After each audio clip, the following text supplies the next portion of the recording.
polinesias, en Borneo. Dos se le llaman placas tectónicas, dos placas que están en el fondo del mar, estuvieron chocando, tienen movimiento y estuvieron chocando, son placas enormes, son impresionantes. Y chocaron y provocaron pues un oleaje, pero sumamente fuerte. La distancia que hay de Borneo hacia Tailandia casi son cerca de 2,000 kilómetros, es una distancia enorme.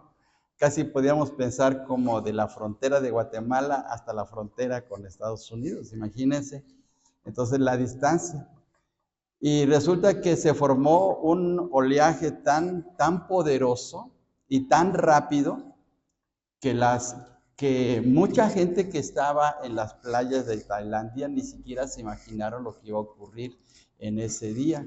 Y no solamente llegó a Tailandia, sino también llegó a la India, que está mucho más lejos, y a una isla que se llama Sri Lanka, que antiguamente se llamaba Ceilán, esa isla. Entonces las olas llegaron con una fuerza tan grande que arrasó muchos puertos, muchas ciudades que estaban pues a la orilla o en el mar, que estaban en la playa propiamente. Se calcula que a causa de esa situación natural murieron 230,000 personas, 230,000 personas que murieron ahogadas porque el oleaje se llevó hoteles, casas, embarcaciones, pescadores que estaban en el mar haciendo su trabajo, se los llevó. Y pues hubo una angustia tremenda, personas que estaban de turistas, algunas que estaban celebrando alguna fiesta en especial en ese día por ser días de fin de año, pues todo se transformó en una situación muy angustiosa. Y entonces esa fecha es recordada pues con una tragedia muy grande allá en Asia, porque ocurrió precisamente ahí. Y pues así como ocurrió en ese día, han ocurrido situaciones muy lamentables en el mundo, pues a causa de fenómenos naturales y en algunas ocasiones a causa de situaciones que el mismo hombre provoca. Y esto nos lleva al asunto, a la palabra importante del Salmo 31, que es la palabra angustia. La palabra angustia. Y vamos a ver, por favor, el Salmo 31. Y vamos a leer solamente unos versículos de este Salmo para darnos cuenta acerca de esta situación. Por favor, hermanos, vayamos de los versículos del 1 al 10. Primeramente del 1 al 10. Lo vamos a leer todos a una sola voz. Y dice la palabra de nuestro Dios así. En ti, oh Jehová, he confiado. No sea yo confundido jamás. Líbrame en tu justicia. Inclina a mí tu oído. Líbrame pronto. Sé tú mi roca fuerte y fortaleza para salvarme. Porque tú eres mi roca y mi castillo. Por tu nombre me guiarás y me encaminarás. Sácame de la red que han escondido para mí, pues tú eres mi refugio. En tu mano encomiendo mi espíritu. Tú me has redimido, oh Jehová, Dios de verdad. Aborrezco a los que esperan en vanidades ilusorias, mas yo en Jehová he esperado. Me gozaré y alegraré en tu misericordia, porque has visto mis aflicciones. Has conocido mi alma en las angustias. No me entregaste en mano del enemigo, pues pusiste mis pies en lugar espacioso. Ten misericordia de mí, oh Jehová, porque estoy en angustia. Se han consumido de tristeza mis ojos, mi alma también y mi cuerpo, porque mi vida se va gastando de dolor y mis años de suspirar. Se agotan mis fuerzas a causa de mi iniquidad y mis huesos se han consumido. Y aquí en este pasaje encontramos, por ejemplo, en el versículo 7, dice de la siguiente manera: me gozaré y alegraré en tu misericordia, porque has visto mi aflicción, has conocido mi alma en las angustias. Y ahora versículo 9, ten misericordia de mí, oh Jehová, porque estoy en angustia. Entonces, vamos a tomar en consideración. Ya hemos visto la estructura del libro de los Salmos y el título del salmo que vamos a estudiar es Confianza en la angustia. Este salmo fue escrito por David, según lo menciona en las palabras que aparecen antes del versículo 1. Y David experimentó estas situaciones de angustia en muchas ocasiones. Él pasó por momentos difíciles en su vida personal, en su familia, con sus guerreros, con sus soldados. Y él sabía lo que era precisamente vivir en esta situación de angustia. Bien, y vamos a ver acerca de este salmo, vamos a ver algo relacionado de él. El Salmo 31 es un salmo de súplica. Aquí David está suplicándole a Dios que le ayude, que le fortalezca, que le saque de esta situación. Se le atribuye a David, aunque algunos comentaristas lo refieren a Jeremías, es decir, que le dan la paternidad también a Jeremías. La razón, por eso está este asterisco, la razón es porque el versículo 13 de este salmo se asemeja a Jeremías 20:10. Por favor, vayamos a Jeremías capítulo 20, versículo 10. Jeremías 20:10. Hay una semejanza, no quiere decir que es igual en las palabras, sino es una semejanza en la manera como lo escribe Jeremías. Jeremías 20:10. Y alguien, por favor, que nos lea este texto.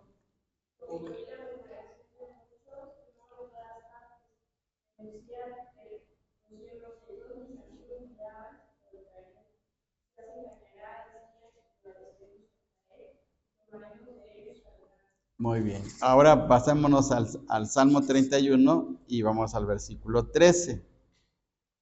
Fíjense bien, dice el versículo 13, lo leemos todos juntos. Porque oigo la calumnia de muchos, el miedo me asalta por todas partes, mientras consultan juntos contra mí e idean quitarme la vida. Entonces lo que querían hacer con David, pues lo querían hacer también con Jeremías. Entonces algunos autores pues dicen eso, comentaristas. Ese es un comentario nada más así. Y hay dos frases en este salmo que son muy especiales, dos frases de este salmo que se han hecho muy conocidas. El versículo 5, en tu mano encomiendo mi espíritu. ¿Quién dijo estas palabras? El mismo Señor Jesús, ¿verdad? El mismo Señor Jesús. ¿Y dónde las dijo? Bueno, 23:46, pero ¿en qué lugar de él? En la cruz, ¿verdad? Lo dijo en la cruz. Bien. Y la otra frase es, en tu mano están mis tiempos, que muchas personas a veces utilizan, dicen, no, pues que mi vida, mis tiempos están en las manos de Dios. Y entonces se ha hecho popular esta frase. Las expresiones, mi roca fuerte, mi fortaleza, mi castillo, son comunes en David. Por eso es que se atribuye más a David, porque estas expresiones son muy características en él. Muy bien, ahora, antes de pasar a entrarnos en el Salmo, la frase, en tu mano encomiendo mi espíritu, que aparece en el Evangelio de Lucas, capítulo 23, forma parte de una serie de frases que el Señor dijo en la cruz del Calvario. Propiamente fueron 7 frases. Se les conoce a estas frases como las 7 palabras. A veces pensamos 7 palabras como si fueran literalmente 7 palabras. No, son 7 frases que el Señor dijo. De estas 7 frases, 3 aparecen en los Salmos. 3 aparecen en los Salmos. Por ejemplo, Dios mío, ¿por qué me has desamparado? ¿Dónde aparece? Pues aparece en el Salmo 22. Por favor, veamos ahí nuestras Biblias para que corroboramos. Salmo 22:1.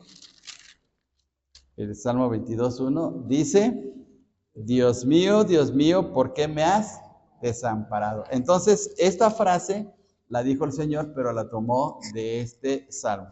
La otra frase, le voy a mencionar cuáles son las frases que dijo el Señor Jesús en la cruz. Son 7, para que las recordemos. Por ejemplo, el Señor dijo, Dios mío, ¿por qué me has desamparado? También dijo, Padre, perdónalos porque no saben lo que hacen. Luego, cuando habló con el malhechor, dicen por ahí el malhechor bueno, que pues no tenía nada de bueno. Lo único bueno fue aceptar al Señor, pero dice, en verdad te digo, hoy estarás conmigo en el paraíso. Entonces, esa es otra frase que dijo el Señor en la cruz. Luego, una más, Padre, en tus manos encomiendo mi espíritu, que es precisamente la frase que está en el Salmo 31 y en el versículo 5. Fíjense bien, vamos a regresar al Salmo 31, versículo 5. Dice, en tu mano encomiendo mi espíritu. Entonces, esa frase la tomó el Señor Jesús. Una quinta frase, fíjense bien. Primero, Dios mío, ¿por qué me has desamparado? Luego la siguiente frase es, Padre, perdónalos porque no saben lo que hacen. La tercera es, hoy estarás conmigo en el paraíso. La cuarta, en tus manos encomiendo mi espíritu. La quinta, cuando le dice el Señor, le dice a Juan y a María, le dice a María, mujer, he ahí tu hijo, y le dice el apóstol Juan, he ahí tu madre. Entonces, ahí eso lo dijo el Señor también en la cruz. La sexta frase también está en los Salmos, cuando dice el Señor, tengo sed, y por favor vayamos al Salmo 69, 21. Salmo 69, 21. Aunque no está tan literal aquí en el Salmo 69, 21, pero ahí está la indicación. Salmo 69, 21. ¿Y alguien que nos lea, por favor? Se pusieron además miel por comida, que mi sed me dieron a beber vinagre. Muy bien. Y dice en el segundo renglón, y en mi sed me dieron vinagre. Entonces dijo el Señor, tengo sed, y fue que le ofrecieron vinagre. ¿Y cuál, a ver, hermanos, ya para terminar de las 7 palabras, cuál fue la más famosa y la final expresión o frase del Señor Jesús en la cruz? Consumado es, consumado es. Y con esa frase estaba diciendo que la obra que él había realizado en el mundo estaba terminada, y con eso él pues obtenía la salvación para todo aquel que cree.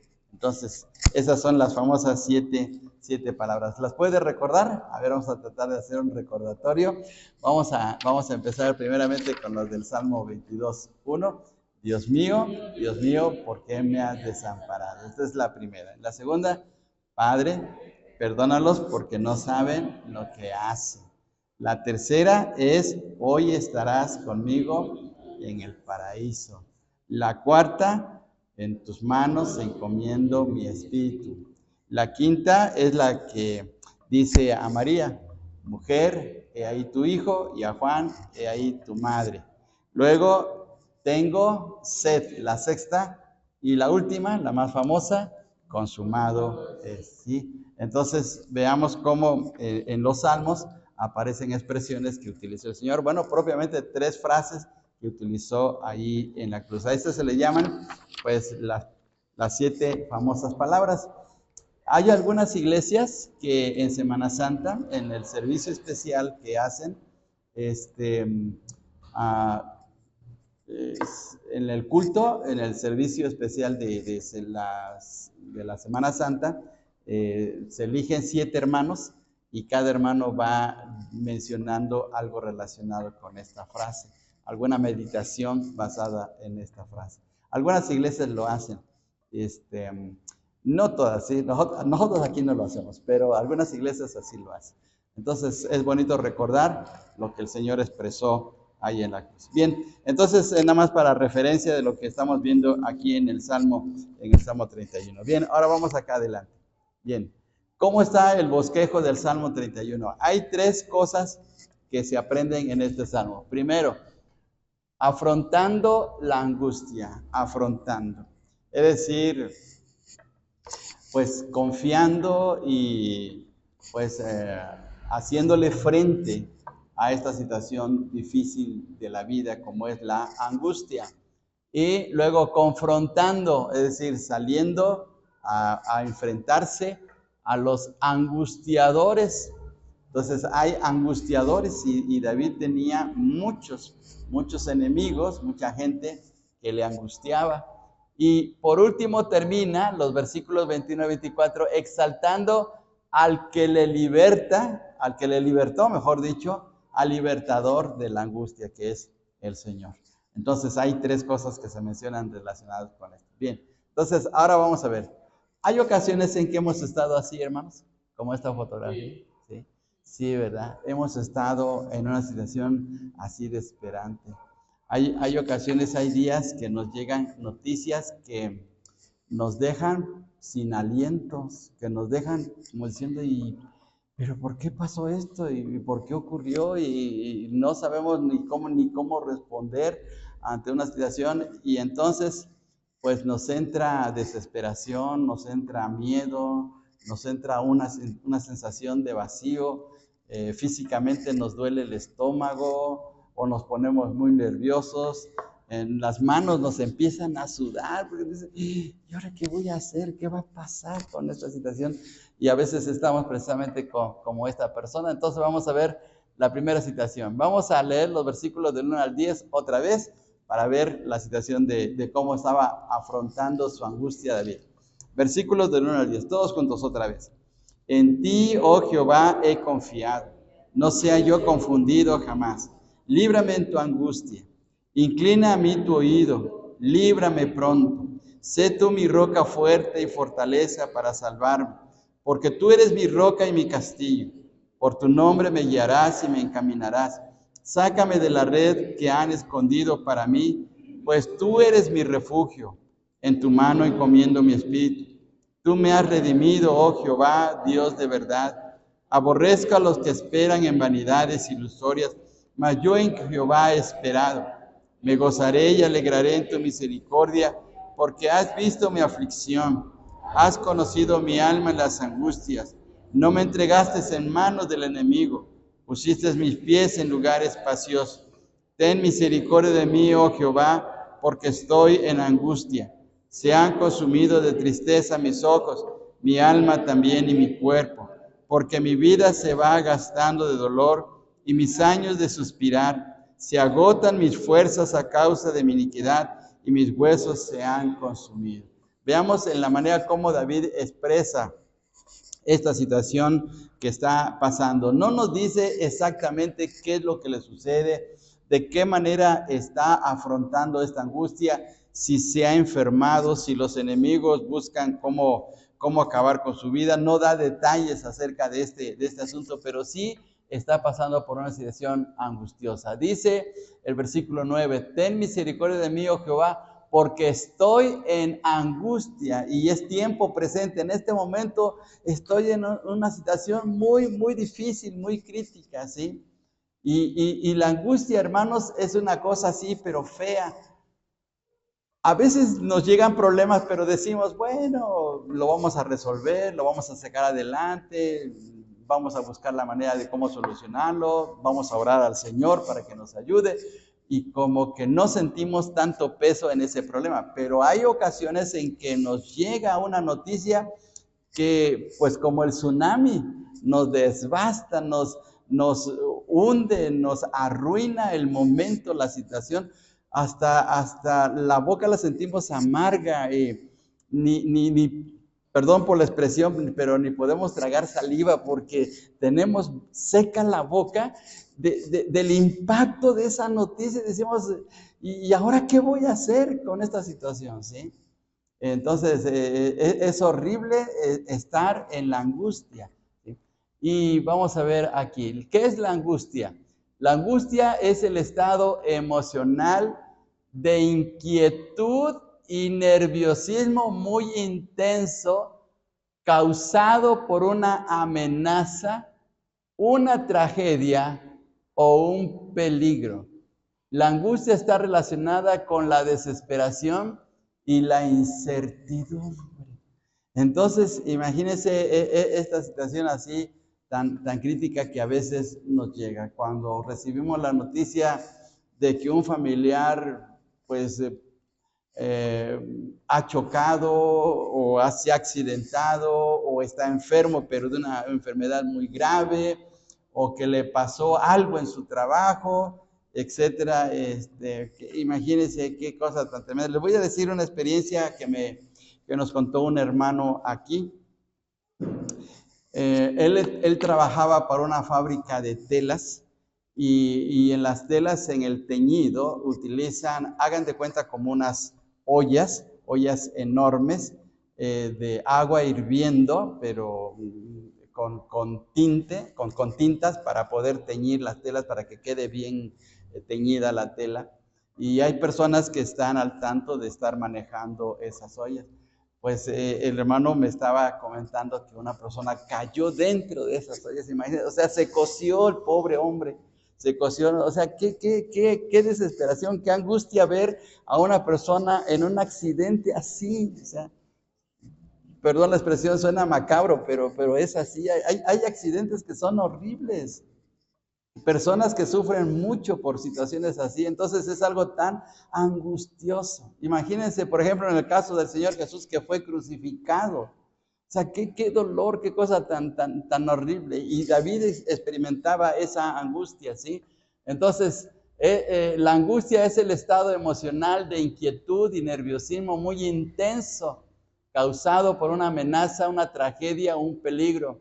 La angustia está relacionada con la desesperación y la incertidumbre, o sea, no saben ni qué hacer. Hay gente que en su angustia se mueve para todos lados como los ratoncitos que andan buscando una salida, que no saben ni qué hacer, ¿sí? No saben ni pierden el sentido de la realidad, pierden el sentido de dónde están y no saben ni qué hacer. Quieren correr, quieren sentarse, quieren llorar o quieren gritar y bueno, todo es una confusión tremenda, ¿sí? Y David experimentaba eso porque en su angustia, en este salmo, fíjense bien lo que menciona confusión. Vamos al versículo 1, 31:1. Dice, en ti, oh Jehová, he confiado, no sea yo confundido. ¿Por qué dice no sea yo confundido? Porque experimentaba la confusión. Y la confusión es no saber qué hacer en un momento dado. ¿Y ahora qué hago? Porque a veces estamos así. Entonces es una cosa fea quedarse paralizado. Número 2, aflicción. Vamos al versículo 7. Alguien que nos lea, por favor, versículo 7. Me gozaré y me alegraré en tu misericordia, porque has visto mi aflicción. Has conocido mi alma en las angustias. Muy bien, entonces la aflicción aparece aquí. David se sentía así muy afligido. ¿Y hemos sentido la aflicción? Pues sí, hermanos, la hemos sentido de muchas maneras. Cuando nuestro hijo pasa por un momento difícil, sobre todo cuando nuestros hijos sufren por alguna situación crítica de la vida, ¿cómo nos pega, hermanos? Porque a veces uno quisiera decir que eso me pase mejor a mí y no a él, ¿verdad? Y sufrimos esta situación de aflicción. Tristeza, veamos versículo 9, hermanos. Versículo 9, alguien que nos lea también. Ten misericordia de mí, oh Jehová, porque estoy en angustia. Me han consumido de tristeza mis ojos, mi alma también y mi cuerpo. Muy bien, de seguro que David lloraba mucho. David era muy llorón, era muy llorón. Si ustedes leen la biografía de David, era así. Pero los judíos también son de esa manera, los judíos son bien llorones. Por eso hay un muro que se llama el muro de las lamentaciones, porque es así. Pero eso es bueno en un momento dado. Pero aquí David expresa que sentía mucha tristeza y de verdad que la tristeza también es fea. Luego, dolor, versículo 10. Vamos al versículo 10, por favor. ¿Alguien que nos lea? 10. Mi vida se va gastando de dolor y mis años de suspirar. Se agotan mis fuerzas a causa de mi iniquidad y mis huesos se han consumido. Sí, miremos el dolor que sentí ahí. Y luego también menciona suspiros, ¿no? A veces se nos va el aire, ¿verdad? En esos suspiros. Y por último, miedo, versículo 13, por favor. Versículo 13, alguien que nos lea. Porque oigo la calumnia de muchos, el miedo me asalta por todas partes, mientras confrontan unos contra mí e ideas quitarme la vida. Muy bien. ¿Ha sentido usted un miedo, pero de esos miedos feos? ¿Ha sentido mucho miedo? Cuando uno pasa por situaciones de estrés o sí, exactamente, de depresión, pues uno siente mucho miedo, ¿sí? En el 2001 a mí me dio la depresión y yo sentía un miedo, pero un miedo así horrible, o sea que no podía controlar y decía, Dios, ayúdame, y clamaba a Dios. Uno de mis textos favoritos en esa experiencia fue el Salmo 55, 22, que dice, echa sobre Jehová tu carga, echa sobre Jehová, y Señor, toma mi miedo, y no lo aguanto, pero toma mi miedo, porque se siente feo, ¿sí? Y de verdad que es una situación, una sensación, pero horrible. Y todo eso se conjuga, todo eso se une a la angustia. La angustia tiene todas estas características.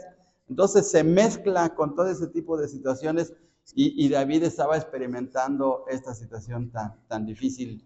Posiblemente tenía que ver con Saúl, posiblemente tenía que ver con su hijo Absalón, posiblemente tenía que ver con los enemigos que querían destruirlo, con los pueblos enemigos, pero no lo dice tan específicamente, pero experimentaba ese tipo de situaciones tan tremendas, David, ¿sí? Y ahora, ¿cómo confrontar a los angustiadores? Porque ¿quién estaban provocando la angustia a David? ¿Quién le estaban llevando a una situación de esa naturaleza? Pues eran sus enemigos. Dice, de todos mis enemigos soy objeto de oprobio, y de mis vecinos mucho más, y el horror de mis conocidos, los que me ven fuera, huyen de mí. Fíjense bien a quienes menciona a sus enemigos, sus vecinos, sus conocidos, y gente que por ahí pasa. Y toda esa gente tenía una actitud pues contraria al rey David. Tal vez porque él le había quitado el trono a Saúl, pensaban, porque mucha gente pensó eso, de que le había quitado el reinado a su suegro, y entonces había mucha enemistad, muchas actitudes negativas contra el rey David. Y entonces dice, fíjense bien, cuando uno piensa en los enemigos, uno dice, bueno, pues son gente mala y yo así no los conozco. Pero cuando son conocidos, cuando son los vecinos, cuando tiene uno contacto con ellos y son los conocidos, y uno dice, pero ¿cómo? Pues si nos llevamos bien, si hay una buena relación, ¿y por qué piensan de una manera contraria hacia mí? Pues David estaba experimentando esa situación. Lo más doloroso no es la gente extraña, lo más doloroso siempre son la gente conocida o la gente que amamos, que es la que más nos llega al corazón, porque nos afecta que tengan reacciones contrarias. Luego por ejemplo, en el trabajo hay una buena convivencia con alguien y de momento en una decisión que hay que tomar nos traiciona. Y decimos, pues no que era mi amigo, no que era la persona que me estimaba y nos traiciona, y eso es lo que más duele, ¿sí? Entonces le pasaba lo mismo a David, ¿sí? ¿Cuál era la actitud de los enemigos? ¿Cuál era la actitud? Vamos a ver los versículos del 11 al 13. Del 11 al 13. A ver, vamos a leerlo todos juntos. Dice así: de todos mis enemigos soy objeto de oprobio, y de mis vecinos mucho más, y el horror de mis conocidos. Los que me ven fuera huyen de mí. He sido olvidado de su corazón como un muerto. He venido a ser como un vaso quebrado, porque oigo la calumnia de muchos, y el miedo me asalta por todas partes, mientras consultan juntos contra mí e idean quitarme la vida. Fíjense bien, hay cinco cosas que estaban haciendo esa gente contra David. Número uno, huían de él. Primero lo abandonaban, huían de él, como diciéndole, ay, arréglatelos tú, David. Y nos ha pasado así que nos dejan solos con el problema. Y como dicen vulgarmente, se lavan las manos, como Pilato, se lavan las manos y nos dejan el problema a nosotros. Huyen, dice, huyen de mí. Se han olvidado también, se olvidaron de él, no lo tomaron en cuenta. Pronuncian calumnias consultan contra él, es decir, se ponen de acuerdo. Fíjense bien en el versículo 13 en la parte final dice, mientras consultan juntos, es decir, se unen para estar contra uno, juntos contra mí, dice. Y por último dice, idean quitarme la vida, planean. ¿Y ahora cómo vamos a acabar con él? ¿Y ahora cómo lo vamos a arruinar? ¿Cómo vamos a hacer tropezar? ¿Cómo le vamos a quitar sus pertenencias, etcétera? Fíjense que hay gente fea así que planea ese tipo de situación, ¿sí? Entonces, era una situación muy crítica lo que estaba viviendo David. Y ahora, ¿cuál es la reacción de él?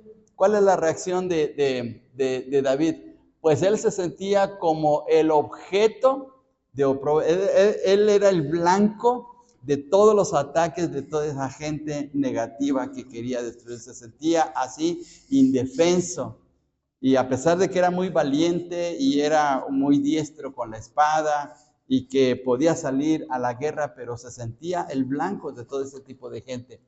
Y también sentía horror, dice en el versículo 10, versículo 11, dice, de todos mis enemigos soy objeto de oprobio y de mis vecinos mucho más, y el horror de mis conocidos, sentía horror ante ellos. Y se siente como vaso quebrado.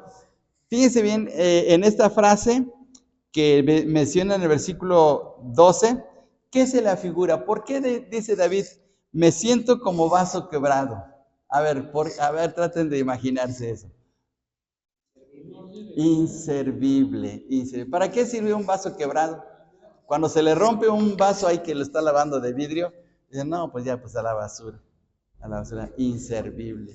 Entonces me siento inútil, me siento inservible, me siento que no tengo fuerzas. Así, ¿qué experiencia de David? Ahora veamos esto. Por último, los versículos del 21 al 24. Ahora cambia la actitud. Primero se siente mal por toda esa angustia, le está pesando, tiene mucha tristeza, pero ahora cambia. Y miren qué palabras tan bonitas del versículo 19. Vamos a leer todos juntos este texto. 31:19, dice así, cuán grande es tu bondad que has guardado para los que te temen, que has mostrado a los que esperan en ti delante de los hijos de los hombres. Cuán grande es tu bondad.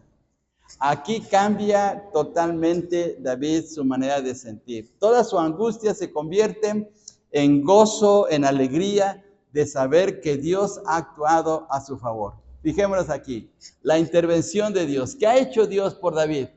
Dios ha hecho maravillosa su misericordia. Dios escuchó sus ruegos y Dios guarda a los fieles como a él. Y Dios paga abundantemente a los soberbios. Vamos a ver los versículos del 21 al 24. Fíjense bien lo que dice aquí en estos versículos. 21 al 24. Bendito sea Jehová, porque ha hecho maravillosa su misericordia para conmigo en ciudad fortificada. Decía yo en mi premura, cortado soy de delante de tus ojos. Pero tú oíste la voz de mis ruegos cuando a ti clamaba. Amad a Jehová, todos vosotros sus santos, a los fieles guarda Jehová, y paga abundantemente al que procede con soberbia. Esforzaos todos vosotros los que esperáis en Jehová, y tome aliento vuestro corazón. Miren, aquí ya cambia completamente el sentir de David, y ahora está expresando gozo. ¿Qué ha hecho Dios? Ha hecho maravillosa su misericordia, a través de escuchar sus ruegos, a través de guardar a los fieles como Él, y también de dar el pago a aquellos que le estaban haciendo daño, ¿sí? Muchos de sus enemigos de David terminaron mal sus vidas. Por ejemplo, ¿cómo terminó Saúl? ¿Cómo terminó Saúl? Suicidándose él mismo, se suicidó. ¿Cómo terminó Absalón, que quería quitarle el trono a su padre? Pues terminó colgado de su misma melena, de su misma cabellera en un árbol, donde llegaron los soldados de David y lo agarraron como tiro al blanco, porque dice que los flecheros pues fueron contra él. Y mire qué triste final lo de esta gente que quería hacerle daño a David. Ahora, ¿cuál fue la respuesta? La respuesta de David hacia Dios o de aquellos que son librados de la angustia. ¿Cuál debe ser la respuesta? Pues confiar en Dios, versículo 14. Regresemos al versículo 14 del Salmo 31. Fíjense bien cómo dice aquí David. Lo leemos todos juntos. Mas yo en ti confío, oh Jehová. Digo, tú eres mi Dios. Mire, así debe ser, ¿verdad? Cuando estemos en la angustia, estemos pasando por momentos así críticos, Señor, yo confío en ti. Estoy pasando un momento difícil y sí necesito de tu ayuda, pero confío en ti, Dios, y poder poner todo nuestro corazón en el Señor. Luego, reconocer a Dios, como lo dice en el versículo 14, dice, porque tú eres mi Dios, nadie más que tú eres mi Dios, ¿sí? Nada de consultar a Madame Sassou o los brujos de Catemaco, no. Hay que confiar en nuestro Dios, ¿sí? Darle el primer lugar a Él. Una cosa más, dice el versículo 21. A ver, vamos a leer el versículo 21. Bendito sea Jehová, nada más hasta ahí. Bendito sea Jehová. ¿Qué estaba haciendo David? Estaba bendiciendo al Señor. Señor, de verdad, qué maravilloso eres, qué grande eres, cómo se muestra tu poder y tu amor hacia mí. Así es que bendito seas, Dios. Le estaba bendiciendo. Miren qué cosa tremenda. Pero termina con una expresión grandiosa en el versículo 23. ¿Qué es lo que hacer? ¿Cuál es lo máximo que podemos hacer por Dios? Pues dice el versículo 23, amad a Jehová todos vosotros sus santos. ¿Qué es lo que pide? ¿Qué es lo que pide el Señor? Que le amemos, ¿sí? ¿Cuál es el primer grande mandamiento? Pues amarás a Jehová tu Dios con todo tu corazón, con todas tus fuerzas, con toda tu alma, con toda tu mente. Y entonces David termina eso, amar al Señor, vamos a amarle. O sea, no solamente le vamos a reconocer, no solamente le vamos a bendecir, sino ahora vamos a ir más a fondo, amándole, ¿sí? Porque podemos reconocer a una persona, podemos decir, sí, es una buena persona, es una persona prestigiosa, es una persona que tiene buenas cualidades, y etcétera. Pero no le amamos. Podemos en un momento dado darle nuestra bendición, que el Señor le bendiga a esa persona, pero no amarle. Pero cuando amamos a alguien, y es otra cosa, y es otro nivel. Y en este caso, David estaba expresando esto, amar al Señor. Fíjense bien qué tremendo. Ahora, vamos a terminar con algo. Si David experimentó la angustia de una manera terrible, hay alguien que experimentó la angustia que ninguno de nosotros, ninguna persona ha experimentado. Porque Isaías 53:7 dice, angustiado él y afligido. ¿Quién es esa persona? Pues el Señor Jesús. Porque el Señor Jesús no solamente experimentó la angustia en el sentido humano, sino también en el sentido de la justicia de Dios, ¿sí? Puede ser que el hombre o la gente mala nos dañe, hable mal, busque afectarnos, quiera destruirnos y eso. Pero estar ante la justicia y la ira de Dios, ese ya es otro nivel. Hebreos capítulo 10, versículo 31 dice, horrenda cosa es caer en manos del Dios vivo. ¿Y quién cayó en las manos del Dios vivo? Pues el Señor Jesús, porque Él llevó nuestros pecados en la cruz. Él recibió la justa ira de Dios. Entonces la angustia de Él fue una angustia mucho más increíble, mucho más, ¿qué podemos decir? Sin comentarios, porque de seguro que fue algo tan increíble de Él. De tal manera que por eso el Señor dijo ahí en la cruz, Dios mío, ¿por qué me has desamparado? ¿Sí? Entonces el Señor experimentó esto. Vamos a leer Isaías 53:7, dice así, angustiado él y afligido, no abrió su boca, como cordero fue llevado al matadero, y como oveja delante de sus trasquiladores, enmudeció y no abrió su boca. Hasta eso ocurrió. Hay personas que en la angustia gritamos o decimos palabras fuertes, ¿sí? Para tratar de desahogarlos. Pero Jesús no abrió su boca, como un corderito, pero estaba experimentando una angustia terrible en su corazón. Entonces, ¿qué ejemplo del Señor que pudo afrontar la angustia más terrible que jamás ninguno ha experimentado? Y lo hizo por nuestra salvación, lo hizo por amarnos a nosotros, ¿sí? Qué increíble. Bien, hermanos, pues, ¿qué aprendemos del Salmo 31? ¿Qué aprendemos? ¿Podemos afrontar la angustia, hermanos? ¿Podemos salir victoriosos ante la angustia?